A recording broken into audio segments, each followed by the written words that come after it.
It's a new year, and we are moving into a new building. It's a lot of change for us as a community. And these times of transition can be arbitrary.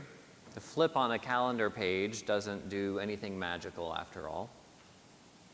If we choose to, though, we can also use this time to take stock and evaluate where we've been and where we're headed. Our story in the Time for All Ages is one of my favorite illustrations of the importance of paying attention to strategy as we seek fulfillment in our lives. Remember, Mullah Nasruddin is a standard character from stories from the Middle East. There's a whole collection of stories about him. He always has a pretty serious message to teach. Sometimes it's dramatic social critique, but it's made more palatable by hiding in this comically foolish activity. That certainly holds true for the story we heard. Remember, he's looking for the lost key to a great treasure outside in front of his house in the dust. Over time, people hear about this key and join him to help look and hope that they'll get a little piece of this treasure too. After lots of looking, a young boy asks, "Are you sure you lost it out here?" And Mullah explains that he lost the key inside the house. He's searching for it outside because there's better light, and it's just easier to see. Sometimes we find ourselves looking for life's treasures in places that are easier rather than places that make the most sense. And sometimes we just join in the searching crowd without ever questioning why we're searching for life's treasures in this spot or in this way. At Tapestry, we are neck deep in the process of moving into our new building. For the past 2 years, an incredible focus and energy has gone into this project. The building is beautiful, and I'm so excited to share it with all of you next Sunday as we worship there together for the first time. In the midst of all this excitement, I'm reminded that we are not a building development company. We are not real estate investors or a construction company or interior designers, definitely not a moving company. We're a faith community with a very particular mission. As we move into our new building, I want to talk a little bit about our mission to clarify some of our focus. As a liberal faith community, defining mission isn't as easy as it sounds. Sometimes we look at Sunday attendance numbers or our budget as markers of success, and those things are important, but they're just sort of ways of measuring. They're not our real mission. They're sort of like good cholesterol numbers or moderate weight or hours of sleep or glasses of water per day that you drink. They're not the real mission. What is our mission as a faith community? Why do we exist? As I thought about it, there are sort of 3 pieces. Reconnecting people with the sacred and with their deepest values. Creating radically inclusive, multi-generational community. And caring for one another and our neighbors.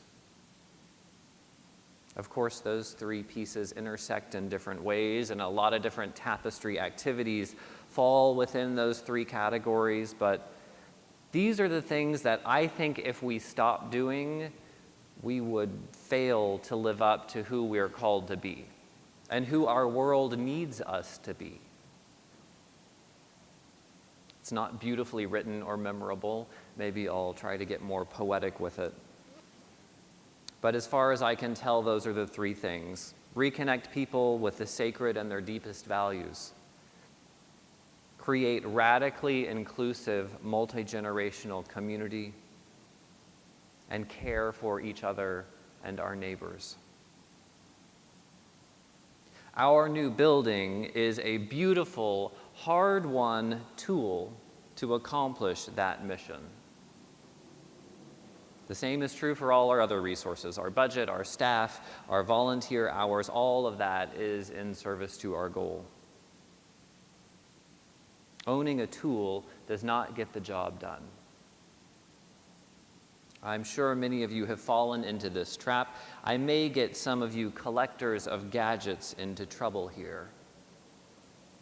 Home enthusiasts often think, if I had just this one more tool, the right golf club perhaps, or the right saw or lathe, or the right camera lens, if I had just the right doodad, I could do amazing things. For me, that collecting habit happened amongst kitchen gadgets. It's very easy to do. I enjoy cooking, but for a couple of years, it got out of control. I have baking pans of every shape and size. I own a fancy mixer with attachments. I have a mixer attachment for grinding meat and making sausage. I am a vegetarian. I know I'm not alone in this phenomenon. It's the reason hunters collect ridiculous numbers of guns, or the reason golfers have multiple bags of drivers and putters. Just like Mullah Nasruddin from the story, all of us collectors are looking for the key to treasure outside of the house, where it's easy to see. We look for success in catalogs and stores rather than in practicing our skills. We spend more time shopping for gadgets than performing the actual mission. What really gets the job done, how we execute our mission or fulfill our dream, is by doing it, working at the task over and over again. Yesterday, as we started moving into our new building, I was incredibly touched by how many people showed up and how they showed up. The number was amazing. There must have been at least 30 people there. I didn't really keep track. But even as amazing was who showed up. Those who were able to, lifted and scrubbed and squeegeed. In addition to the strong backs, we had children that were carrying what they could and cleaning out furniture with rags. And we had some of our stalwart members in their 80s doing what they could to cheer us on and feed us lunch. It was amazing. A lot of hard work and generosity has gone into purchasing and designing and building our home. And as a minister, I am truly humbled by that kind of commitment. Our new home will be a great and necessary tool for our mission. Our move and the new building isn't the only change going on. For each of us, this is the beginning of a new year, a fresh start. So I'm curious, how many have made resolutions for 2019? These may be concrete things or just things you kind of want to do better. Any goals for the year? Okay. That's a healthy number, a little more than half. Some years I make them, some years I don't. In this season of fresh starts and resolutions, I want to offer you a possible lens for setting goals, though. For the Minister's Seminar, several of our members are reading a book called Dare to Lead by Brené Brown. And most of her research is about finding the courage to engage our full emotional lives and to bring our authentic selves into challenging moments. This book in particular is about leading teams and helping teams find motivation and to work together. So she encourages people to identify 2 values that are most important to them. Those values should be so central that they cross over into different areas of life. between your work and your home and your hobbies and maybe a sports team, whatever you do, your two core values are what you really measure yourself by when everything else is topsy-turvy. She lists a couple of pages of different values. I may email those out later. They're things like efficiency or abundance or honesty, faith, compassion. It's a really long list. They're anchor commitments that you use to evaluate yourself. In the book, she shared that her two core values are courage and faith. For me, the first one was integrity. It's important to me to show up as my true self, as the same self, no matter what situation I'm in, and to have my actions match my words as much as possible. These are ideals, mind you, not accomplishments. The second value for me took a while to figure out. As I scanned through the list, what I settled on was nature. It's important to me that what we believe to be true resonates with how things function in the natural world. It's also important to me to keep the ability to be amazed by the beauty that surrounds us. Now, the point of identifying these two core values is kind of to organize our own efforts to evaluate ourselves. Brené Brown asks people to identify these two things and then identify the habits that support those values and identify what it looks like when we act in ways that move away from those values. It's a pretty brutal self-assessment. Which of your behaviors support your two core values? And what does it look like when you act in conflict with those values?